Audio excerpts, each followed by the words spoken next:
Assalamualaikum warahmatullahi wabarakatuh.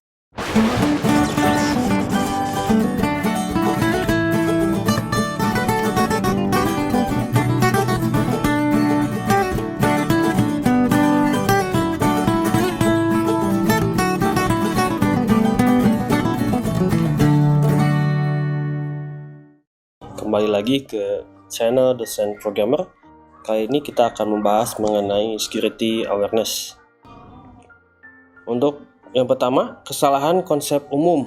Nah, ini seringkali ya kita temukan bahwa kita merasa data saya tidak penting. Apa sih data saya yang penting? Nggak terlalu penting lah gitu ya.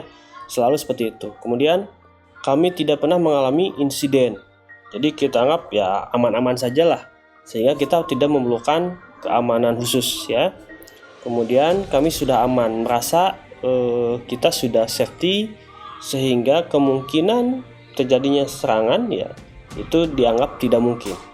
Padahal ya keamanan itu akan selalu terus berkembang ya, baik dari segala trik, teknik dan segala macam itu akan terus meningkat ya, sehingga nanti akan terus berkembang ya. Sama seperti halnya ketika rumah, kalau dulu aman tanpa adanya pagar pun itu aman kalau dulu ya.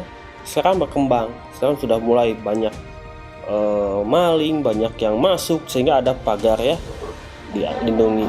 Kemudian tambahan lagi, sekarang sudah pagarnya juga nggak kayu, nggak dari papan ya, tapi dari besi gitu, sehingga menjadi lebih safety lagi gimana. Nah, ini kesalahan konsep yang umum terjadi, menganggap data itu tidak penting, data kita tidak penting ya. Nah, pengertian information security di sini pertama, pengamanan pada confidentiality. Jadi ada 3 aspek penting di mana ini yang dinyatakan bahwa suatu informasi ya itu akan aman ketika 3 aspek ini terpenuhi ya. Yang pertama, kerahasiaan, confidentiality. Yang kedua, integrity. Jadi data tidak berubah dari aslinya. Ya, dipastikan data itu aman. Kemudian availability, ya, ketersediaan. Sehingga ketika orang lain mau akses, itu data ataupun sistem ataupun aplikasi siap diakses kapanpun dimanapun ya. Baik aplikasi, sistem ya yang membutuhkannya. Gitu. Aset digital yang paling berharga adalah data dan informasi.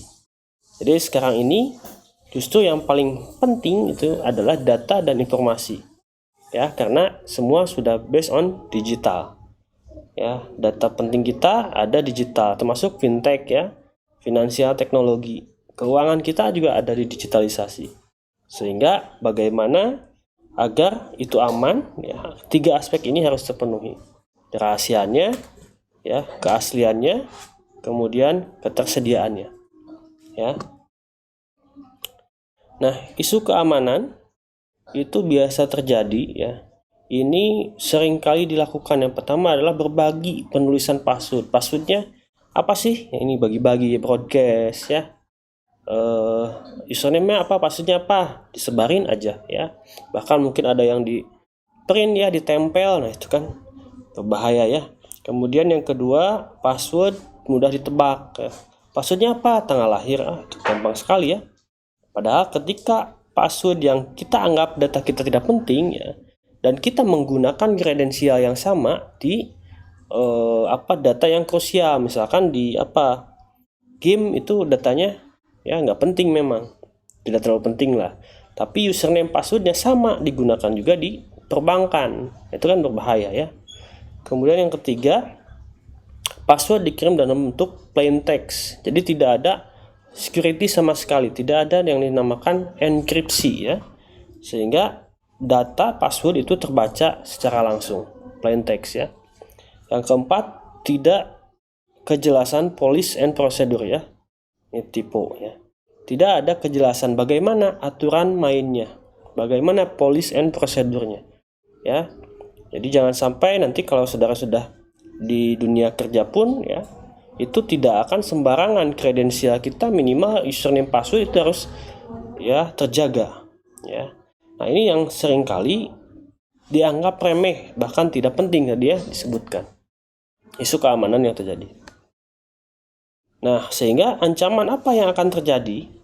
Di sini pertama, menggunakan dan menyalahgunakan resource. Apalagi Anda seorang yang penting ya. Misalkan di suatu perusahaan, saudara pemegang kunci nih. Ya, baik itu web admin atau sysadmin ya. Kalau bagian keuangan itu kan berbahaya kalau kredensial saudara itu bocor ya. Orang lain akan menyalahgunakan resource perusahaan. Yang kedua ada denial of service. Denial of service itu penyerangan secara terus-menerus ya terhadap sistem sehingga melumpuhkan sistem tersebut. Ya. Kemudian ada penghapusan data ya. Kalau orang sudah ngehack data kita dihapus, wah, kebayang ya, data kita hilang semua gitu. Kemudian penyebar luasan data. Ya, data kita terpapar ya, kemudian disebarkan, orang lain bisa tahu data pribadi kita. Perusakan data, kemudian kegagalan komponen ya. Ada saingan nih perusahaan, misalkan saya hack, kemudian saya failure ya, kayak hancurkan datanya atau errorkan ya, sehingga tidak dapat diakses. Proteksi informasi menggunakan laptop. Nah, jaga agar notebook berada dalam pengawasan kita ya. Jadi di laptop kita itu kan data-data penting ya, kredensial segala macam, ini biasanya yang menjadi target juga, apalagi kalau kita orang penting di suatu perusahaan ya, akan menjadi target. Jika bepergian, usahakan tidak diletakkan di bagasi. Ini juga sama ya. Selain masalah keuangan ya, kalau laptop dicari kemudian bisa dijual. Selain itu, masalah keamanannya, nah ini kalau Anda seorang yang penting ya, itu biasanya dikejar juga ya, karena di dalamnya ada kredensial segala macam. Kemudian gunakan security lock ya, itu biasanya ada kunci pengaman untuk khusus laptop atau notebook ya. Dan backup secara periodik ya, ini selalu ada ya. Nah, pengalaman ya di Unsil pun ini pernah kejadian, ada yang menggunakan backup data, tapi backup tersebut disimpan pada tas laptop yang sama. Artinya tasnya hilang, backupnya hilang juga gitu. Nah, yang dinamakan backup itu dipastikan di tempat yang berbeda ya, tidak di dalam satu lokasi yang sama. Oke. Nah, bagaimana dengan keamanan lingkungan kerja? Nah, ini juga ya. Ada beberapa hal yang perlu dilakukan dalam lingkungan kerja.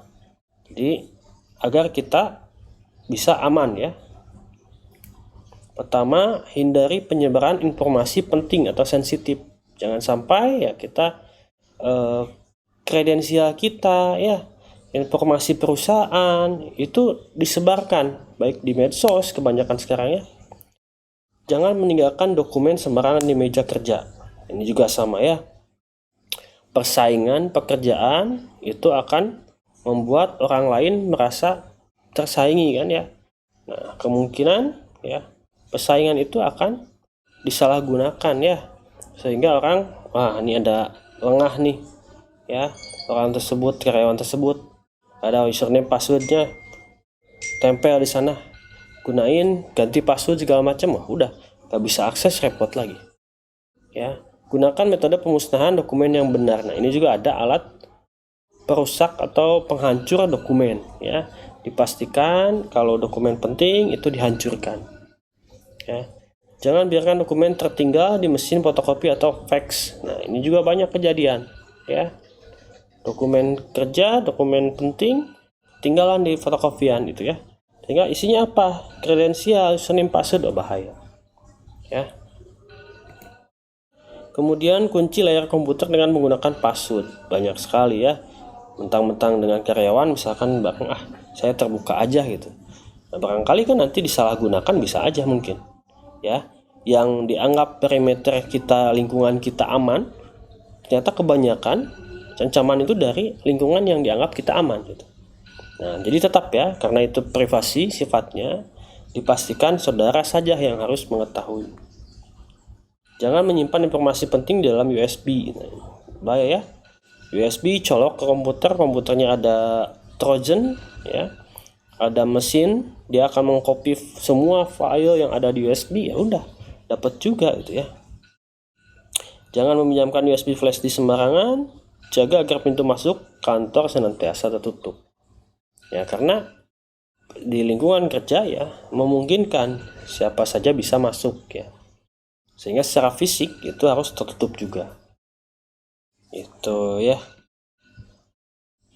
Nah, keamanan di lingkungan kerja jangan biasakan meminjamkan ID card. Ini juga sama ya. Ini nitip ngisi absen presensi gitu kan. Jangan-jangan disalahgunakan, bisa terjadi. Ya. Kebijakan information security, pertama information security police ya. Information security, third party access police ya, security training and awareness police, desktop management. Ya, information security procedure terdiri dari information classification dan handling procedure, user account management procedure and user computing procedure, information security incident response procedure, router hardening procedure. Jadi policy and prosedurnya sudah jelas ya, aturan mainnya ya, cara kerjanya ya, proseduralnya sudah jelas. Jadi kalau ada permasalahan, prosedurnya harus seperti apa.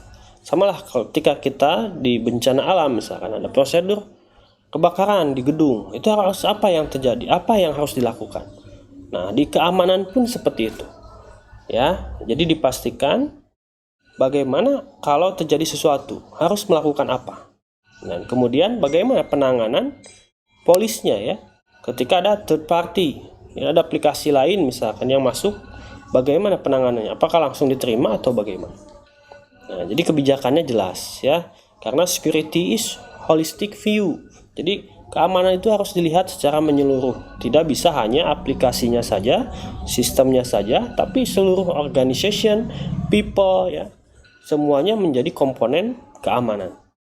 Karena percuma ya, aplikasi sudah kuat nih, sistem kuat, ternyata end usernya ya, penggunanya yang nggak aman, yang ngasihin password sembarangan, seenaknya gitu ya, tetap bobo-bobo juga gitu. Nah, lalu pengamanan password seperti kunci ya untuk membuka pintu rumah kita. Artinya kalau rumah kita pengen aman ya, bagaimana menyimpan password ini ya. Jadi prinsip password adalah easy to remember ya, mudah untuk kita ingat, but hard to guess ya. Jadi kita mudah tapi orang lain susah gitu ya, itu kuncinya. Nah, karakteristik dari weak password, kita bahas dulu yang weak password. Weak password itu yang lemah di sini based on common dictionary word. Jadi terdiri dari kamus ya, including dictionary word that have been altered, walaupun diputar-putar ya. Misalkan di reverse secret jadi terces ya, mixed case secret jadi bahasa alay masih secret ya. Kemudian karakter atau simbol replacement ya, secret S-nya diganti jadi dolar misalkan, atau tanpa ada huruf vokal ya, SCRT misalnya. Nah, ini masih based on dictionary word, jadi masih berbasiskan kamus. Namanya kamus ya, mudah untuk ditebak, mudah untuk dicari ya, itu yang pertama. Kemudian based on common names, nama saya Alam, password Alam, udah terlalu mudah sekali ya, itu orang nebak-nebak, nggak usah mikir, Alam, password Alam, udah selesai, bisa masuk ya, terlalu lemah. Based on user atau account identifier ya, sama lah ini username-nya misalkan. Kemudian short under 6 karakter ya, kurang dari 6 karakter, based on keyboard pattern ya.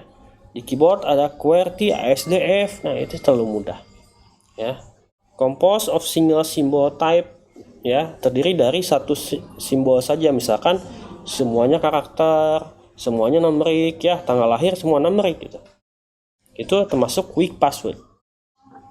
Assemble license plate values ya, ini dari plat lisensi ya, sama itu juga. Kemudian yang terakhir, are difficult for you to remember. Sulit untuk kita ingat, ya percuma ya. Itu menjadi weak karena ya kita juga lupa terus itu. Jadi percuma ya. Nah, weak password practice, bad password practice ini kebiasaannya itu adalah recycling password. Jadi password digunakan berulang. Ya. Recording, jadi writing down password. Password ditulis di notesnya ditempel di monitor atau di laptop, kelihatan ya. Ceritanya untuk mempermudah mengingat, tapi orang lain dengan mudah juga masuk ya. Gitu. Use of previously recorded password. Jadi menggunakan password yang berulang yang sebelumnya ya. Use of password on two or more system ya or context, especially when password are reused in low trust system. Nah, jadi password yang tadi saya bilang ya, misalkan di online gaming kita bikin password, ternyata kita gunakan kredensial yang sama di finansial, itu akan berbahaya ya. Di game itu mudah dihack ya passwordnya, kemudian digunakan dicoba ke sosmednya, sama juga masuk dengan mudahnya. Gunakan ke e-banking, username itu password itu sama juga, wah sudah selesai hidupnya ya. Nah, lalu bagaimana nih karakteristik dari strong password, tadi weak password ya. Bagaimana sekarang password yang kuat? Nah, pertama, contains at least one of each of the following ya, terdiri dari digit, letter, punctuation, simbol ya, control karakter. Jadi enter, control S, control D. Nah, ini kan termasuk control karakter ya. Are based on a first. Nah, ini juga ya terdiri dari kiasan ya. Misalkan passphrase, form obscure word where the password is formed from the character in the first. Misalkan ada YPI-YP ya. Kita aja yang tahu apa itu YPI-YP ya.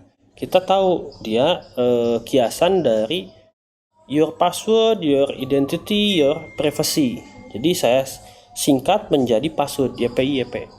Nah, tinggal kita mix ya, mix ke huruf besar, letter ya, simbol dan seterusnya, sehingga akan menjadi lebih kuat lagi. Ya. Yang terakhir adalah are easy remember by you but very difficult ya. Preferably impossible, bahkan impossible ya, tidak mungkin untuk orang lain tahu gitu. Jadi kita mudah nih kayak tadi YPI-YP. Kita tahu ya. Your password, your identity, your privacy. YPI-YP. Nah, itu kita aja yang tahu. Orang lain nggak tahu nih maksudnya apa itu kan. Nah, strong password practice-nya bagaimana? Ini kebalikannya dari bad password practice ya. Tentunya never recycling password, never record ya. Use different password for each system. Walaupun sistem-sistem sekarang itu sudah banyak ya yang menggunakan semacam indikator ya. Password Anda lemah, tidak boleh ya mengurut 1 2 3 4 5. Sudah seperti itu. Jadi sudah dibuat bagaimana agar saudara membuat strong password. Kemudian kalau perbankan ya menggunakan password yang lama, dia akan menolak juga gitu. Karena untuk kebutuhan password yang kuat. Gitu ya.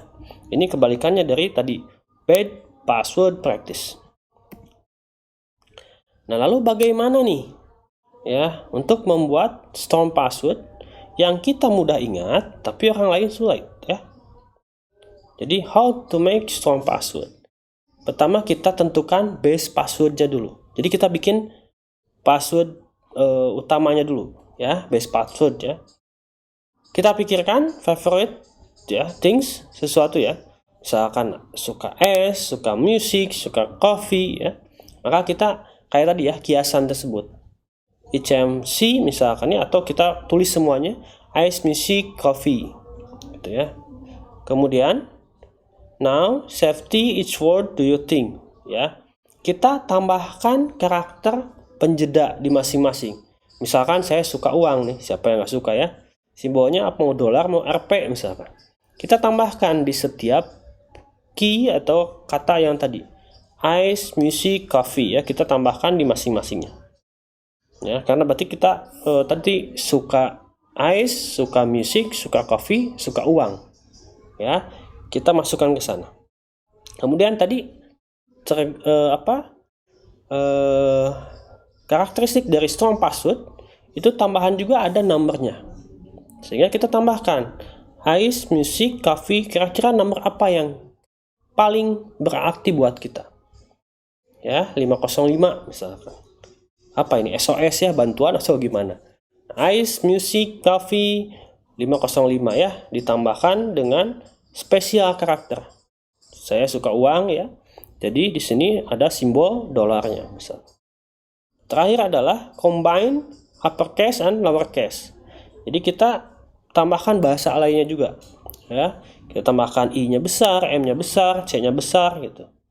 Nah, sehingga di akhir ini merupakan strong password yang memang ingat buat kita ya. Kita suka suka musik, suka coffee, suka uang. Ya, kita ingat seperti ini base passwordnya. Tambahkan karakter spesial number ya di dalamnya gitu. Tambahkan uppercase, lowercase, huruf besar, kecil ya. Kita combine. Nah, itu akan mudah buat kita ya. Nah, lalu bagaimana nih dengan penggunaan sistem lain? Apakah kita menggunakan password yang sama misalkan di bank? Kalau ini Minchip Vinyl Tekos ya. Minchip sama kalau tadi ice, coffee ya. Misalkan. Apakah perlu ditulis semua? Ya. Itu ada caranya lagi. Ya, tidak seperti ini. Jadi tidak semua sistem, tidak semua aplikasi menggunakan password yang sama. Nah, tadi kita udah punya base passwordnya ya. Ice, music, coffee, money ya. Dengan uang nomornya adalah 505. Nah, kita mix lagi. Bikin spesial. Misalkan untuk Facebook. Kita bisa tempatkan atau kodekan ya FB di depan, FB di belakang, atau di F di B-nya di belakang. Jadi kita mix dengan yang tadi ya, combine FB, ice, music, coffee, 505, tweet ya, TW mau apa gitu. Ya, misalkan BNI, ice, music, coffee itu untuk BNI. Tadi belakangnya. Nah, gimana lah sehingga ini dibuat unik untuk setiap sistem yang akan kita gunakan. Sehingga tadi ya good password practice-nya terpenuhi. Ya. Password yang kuat juga bisa kita buat dan mudah untuk kita ingat, ya. Tapi orang lain tidak tahu maknanya ya. Kita bisa bikin key untuk mengingatnya, misalkan gambar aja atau print ya, gambar ice, gambar apa tadi? Music, gambar coffee. Misalkan di meja ya, tinggal kalau di meja kan hanya ada ice ya, gambar musik, gambar kopi ya. Itu untuk mengingat, remindernya. Tapi orang lain tidak tahu, itu maksudnya gambar biasa aja gitu. Tapi untuk kita, saya bikin password dengan skema seperti ini. Ya, kita bikin base password dengan membuat spesial juga ya, sehingga unik di setiap sistem yang akan kita gunakan. Nah, itu ya. Jadi bagaimana kita agar lebih aware lagi dan bisa membuat strong password. Itu lebih baik dibandingkan kita harus memikirkan, mengingat password yang banyak sekali dan berbeda. Ya, tentunya akan pusing. Ya. Baik, demikian ya yang bisa saya sampaikan untuk security awareness. Jadi bagaimana kita akan lebih aware ya terhadap lingkungan tadi, lingkungan kerja ya, di dunia kerja ya, di lingkungan sekolah, kampus, agar lebih aware terhadap perlindungan keamanan pribadi kita. Ya, sampai ketemu lagi. Assalamualaikum warahmatullahi wabarakatuh.